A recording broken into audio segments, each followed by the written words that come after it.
leader, as a mom. Okay, so today I will be sharing with you out of Romans 12, 9 to 13. I was raised by a pastor's wife. My mom was a pastor's wife. And growing up in a pastor's home, I was a PK.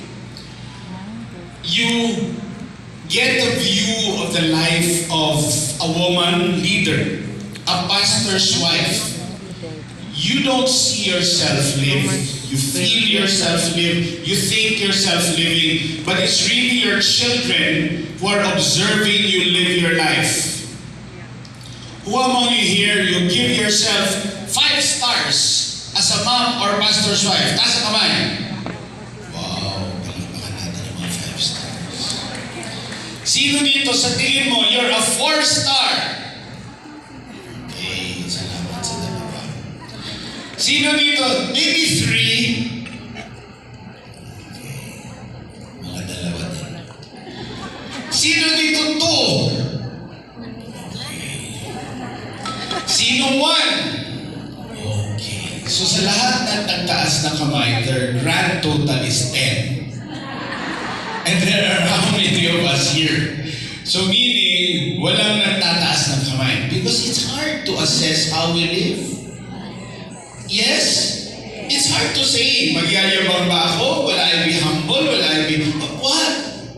So today, I will be sharing with you my personal assessment of the women leaders that I have seen. Because growing up, I struggled with a heightened sense of observation. I was a very observant kid. Because I also could not trust my eyes. Kasi minsan yung, kahit ilan lang binabasa, wrong spelling, I don't know what condition you call that. All the way until I finished law and became a lawyer, I still struggled making sure that my spelling was correct. So my eyes, I just couldn't trust it so much. Maybe it's moving in different ways. So it heightened my need to really observe. Really observe very closely and listen very closely. Which leads me to observe my mom and the women that we have, that I experience being under or being with very closely. And I was blessed to have observed quite a few women leaders. And let me name for you a few.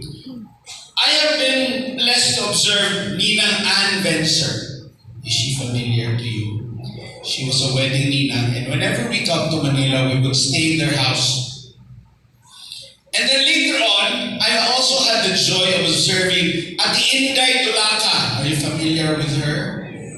The songstress, the lady who sings like Sandy Patty. So my sister lived with them in their house for a while she was studying in UP. Yung si Pastor Don sa AFC. So si Ate Inday and the kids were in Tamias. You remember that place? For those of you who've met with them. And back down in Mindanao, the wife of Pastor Joel Kapiri. Ate Elena. And I consider her a pastor's wife or a pastor herself. Ate Badet Heradura. And then my mom.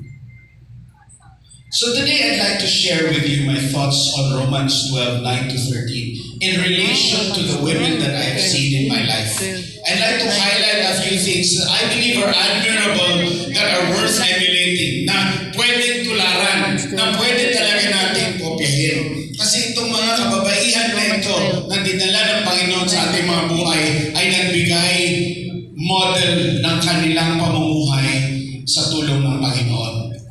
Let's read Romans 12, 9 to 13 again. Love must be sincere. Hate what is evil. Cling to what is good. That's the first verse of Romans 12. Love must be sincere. Hate what is evil. Cling to what is good. If you notice the verbs there, or the adjectives used, they're very powerful. Love must be sincere. In today's age, maraming love na hindi sincere. Yes? Yes. Lalo na yung love na pinapakita sa social media. According to studies, Those who post a lot of photos with their husband or wife on social media, according to studies, actually have the weakest marriages. Do you agree? Kasi yung totoong nagmamahalan, hindi kailangan ipangalandakan.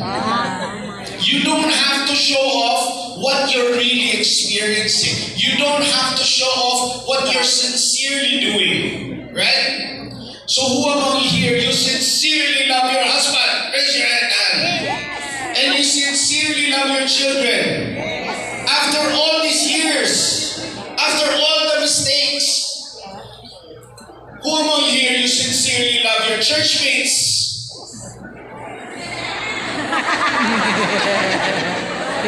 Nabigyan mo yun sa kanan, sabihin mo, I love you. Yung sa kaliwa naman, sabihin mo, I love you ka.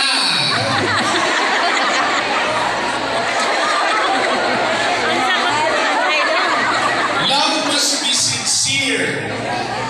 Growing up, I noticed my mom loved so many people so much that we ended up adopting 15 people at a time. Because we grew up in a university. Naku, ang dami niya talagang in-adapt. We would go on mission trips every summer. We would, for example, punta kami ng Sarangani province in Jensen area. Tapos we would speak in a church. My dad would go to a local alliance church. Tapos meron silang makikita. And then my mom would see young mga nagdadance ng tambourine. Alam yun, di ba? Sa stage before. And then when she would talk to them, they're very impressive. And she would ask them, do you want to study? Yes, pero pobre man ni. You know the ending of the story. She rides the vehicle with us, going back to Mindanao State, staying with us. So at a given time, we would have 6 and 5 relatives. So many people there. Growing up, I would be sometimes feeling a little bit resentful kasi nakukulang yung food. Tingnan nyo yung katabi nyo yung maka-experience. Lalo na yung mga pastors. It was shared to so many people. And I grew up an athlete, and I was always hungry.